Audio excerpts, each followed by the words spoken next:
खबरें जो आपको सीधे जोड़ती हैं हमसे, जिनका आपकी जिंदगी पर होता है सीधा असर। खबरों की वही तस्वीर, बिना बदले बिना डरे, जज्बा सच का लिए, सच दिखाते हैं।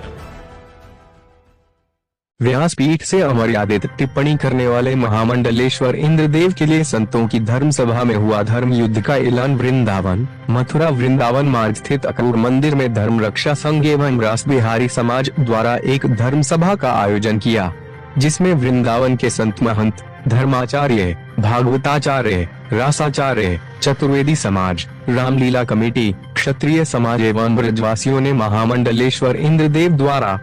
व्यासपीठ पर बैठ करके रामलीला में प्रभु श्री राम एवं माता सीता का पात्र बनने वाले स्वरूपों पर अमर्यादित एवं अश्लील टिप्पणी किए जाने का भारी विरोध किया गया। धर्म सभा की अध्यक्षता महामंडलेश्वर स्वामी कृष्णानंद महाराज ने की। धर्म सभा में उपस्थित सभी साधु संतों, धर्माचार्य एवं रास बिहारी समाज द्वारा सर्वसम्मति से आज की धर्म सभा में पारित किए गए प्रस्ताव इस प्रकार है। इंद्रदेव के खिलाफ FIR करवाना,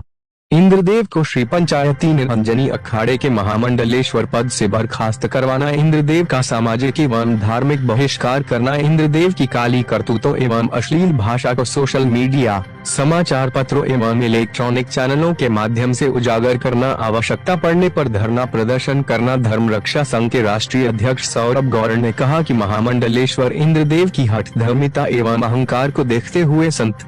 समाज, रास बिहारी समाज, चतुर्वेदी समाज और धर्म रक्षा संघ ने उसके विरुद्ध धर्म युद्ध का ऐलान कर दिया है। जब तक वह दंड प्रक्रिया को स्वीकार नहीं करेगा तब तक यह युद्ध समाप्त नहीं होगा। श्री चतुर्वेदी रामलीला महासभा के अध्यक्ष बैजनाथ जी चतुर्वेदी ने कहा कि व्यास मंच पर जिस प्रकार की अभद्र टिप्पणी इंद्रदेव द्वारा की गई है वे अक्षम्य अपराध है जो कहीं से भी क्षमा योग्य नहीं है। इसके लिए तो दंड का प्रावधान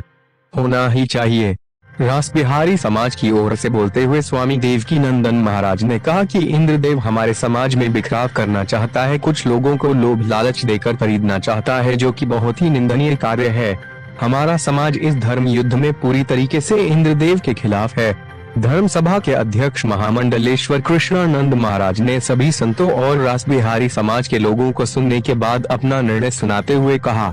कि इंद्रदेव के खिलाफ ब्रजवासियों का विरोध जारी रहेगा। इस अवसर पर महामंडलेश्वर रामस्वरूप दास ब्रह्मचारी महाराज, महंत फूलडोल बिहारी दास महाराज, सनत कुमार दास, महंत मोहनी बिहारी शरण, स्वामी सत्यमित्रानंद, आचार्य बद्रीश, स्वामी हरिवल्लभ ठाकुर, स्वामी देवकीनंदन शर्मा, स्वामी लेखराज शर्मा, स्वामी अवधेश शर्मा, गोपेश्वर नाथ चतुर्वेदी, मथुरानाथ व्यास, श्याम सुंदर व्यास, अमित भारद्वाज, यज्ञदत्त शास्त्री,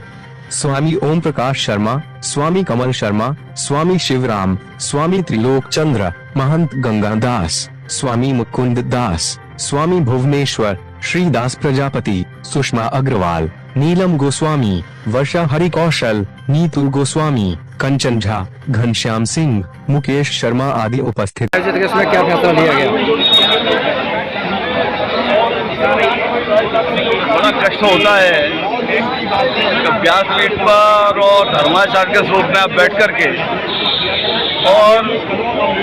सनातन धर्म का ही उपास बढ़ाएं, हमारी आस्था के जो आराध्य हैं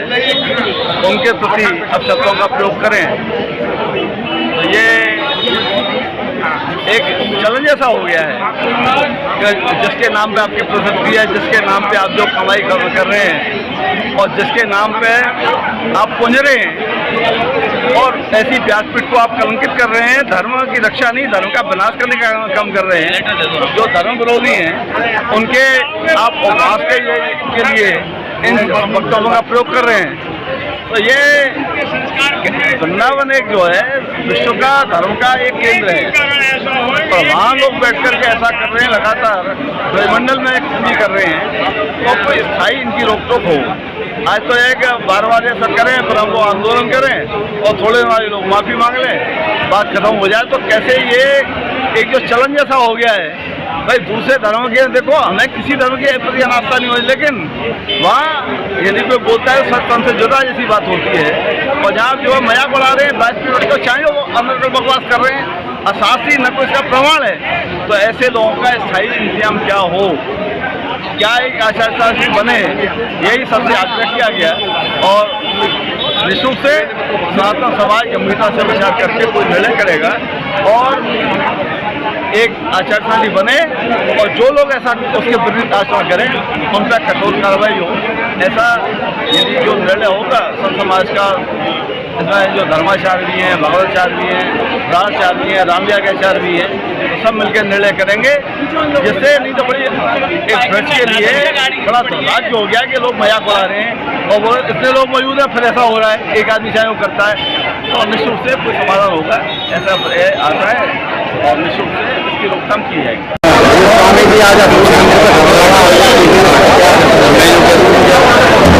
आज यही विषय था जो हमारे राम और सीता जी के प्रति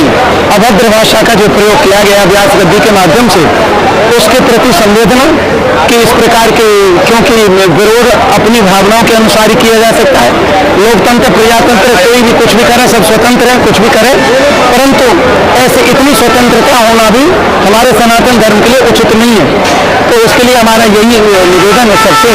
कि जब तक हमारा हिंदू समाज, हमारा धार्मिक समाज, सर्व समाज हमारा जब तक जागृत नहीं होगा तो इसी प्रकार की घटनाएं होती रहेंगी। इसलिए इन घटनाओं को रोकने के लिए सबको सजग होना चाहिए, एकत्रित होना चाहिए, संगठित होना चाहिए और उसका उस तरह से विरोध होना चाहिए जिसका कुछ प्रभाव हो। पर ये धर्म सभा आयोजित की गई, उस पर क्या प्रस्ताव पास हुआ है? आज जो अक्रूर में इसके इंद्रदेव के खिलाफ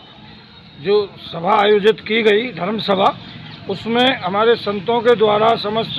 रासबिहारी मंडल के द्वारा, ब्रजवासियों के द्वारा, धर्म रक्षा संघ के द्वारा जो निर्णय हुए, क्योंकि ये अपनी हठधर्मता के कारण, अपने अहंकार के कारण बिल्कुल भी अपने झुकने के लिए तैयार नहीं है और कायदे से गलती और माफ़ी मांगने को भी तैयार नहीं है। और वैसे भी ये एक निर्णय हुआ है कि अब आगे से कोई भी व्यक्ति सनातन का अपराध करेगा तो माफ़ी मांगने से उसका काम नहीं चलेगा। तो सभी संतों ने एक निर्णय लिया कि ऐसे व्यक्ति के खिलाफ, इंद्रदेव के खिलाफ अब सबसे पहले एफआईआर की जाएगी, जो कि लगभग तैयार है। कल के बाद परसों इसकी एफआईआर की प्रक्रिया शुरू होगी। उसके बाद में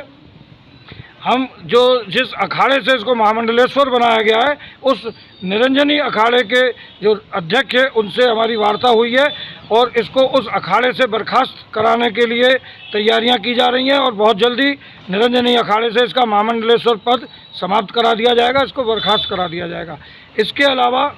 इसको सोशल मीडिया पर, स्थानीय जो अखबार हैं उन पर और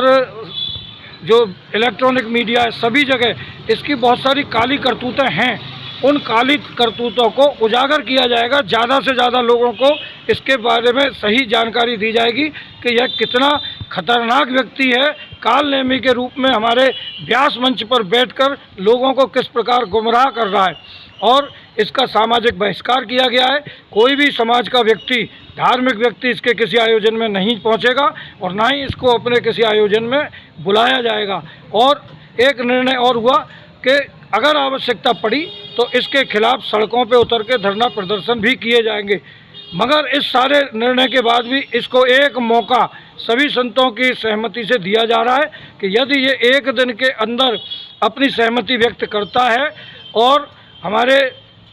सभी संतों और सभी समाज के लोगों के सामने आकर और कायदे से अगर ये माफ़ी मांगता है और हमारे स्वरूप के रूप में राम जी और सीता जी की ये चरण धोकर उनकी पूजा करता है और उसके बाद ये वृंदावन की परिक्रमा में सोहनी सेवा करता है,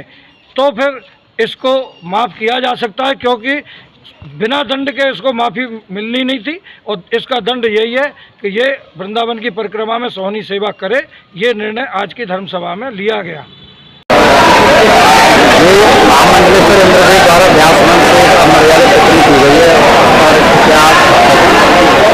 मैं ये कहना चाहूँगी कि आजकल ये प्रकरण लगातार इनका एक सिलसिला सा चालू हो चुका है, शुरू हो चुका है। तो कभी कोई आता है, कभी राधा की पे टिप्पणी हो रही है, कभी हमारे सनातन धर्म को खंड करने की, आज हमारे स्वरूपों की चर्चा की है। तो ऐसे धर्माचार्यों के विरुद्ध कड़ी कार्रवाई की जानी चाहिए, क्योंकि हमारे सनातन धर्म में कहा गया है कि अप्रिय सत्यम ना वदामि, सत्य प्रिय अगर अप्रिय है तो नहीं बोलना चाहिए। उनको इनका क्या ज्ञान है, किस आधार पर उन्होंने ऐसे कह दिया। ये जो स्वरूप परंपरा है ये ठाकुर जी द्वारा चलाई गई है, और क्यों चलाई गई है, ताकि जो पहले की जो हमारी ग्रामीण जनता थी वो पढ़ी लिखी नहीं थी, तो उनको ठाकुर जी में उनका रुझान करने के लिए, ठाकुर जी की तरफ उन्हें आकर्षित करने के लिए, उनसे जोड़ने के लिए, क्योंकि वो जब हम कोई दृश्य देखते हैं तब हमारे अंदर भावों की उत्पत्ति होती है, तब हम ठाकुर जी से लगन लगाते हैं। तो ये बेचारे जो अपने आप को कथावाचक कहते हैं, अपने आप को धर्म जी कहते हैं, इन्हें तो शायद धर्म का भाव ही नहीं पता है, इन्हें उन दृष्टि उन मार्मिक कथाओं का भी ज्ञान नहीं है। धर्म का मैं कहूँगी उन्हें फिर से सीखना चाहिए, जो कि हमारे भगवान कृष्ण जिनकी श्वास से 4 वेदों की उत्पत्ति हुई है, उन्होंने भी गुरुकुल में जाके 6 साल तक शिक्षा ग्रहण की थी, और ये कुछ दिन पढ़ा के आके और कुछ भी बोलना शुरू कर देते हैं। तो ये हमारे धर्म पर एक कुठाराघात हो रहा है निरंतर, और मेरा मानना ये कहीं इनकी हम लोगों को इसकी गहन जड़ तक जाना चाहिए। कहीं कोई विरोधी मत मतांतर वाले लोग ऐसे लोगों को फंडिंग करके मंच से हमारे जो सनातन धर्म है उसका दुष्प्रचार कराने के लिए कहीं उनको पैसा तो नहीं दे रहे, जिसके कारण ये हमारे सनातन धर्म को क्षति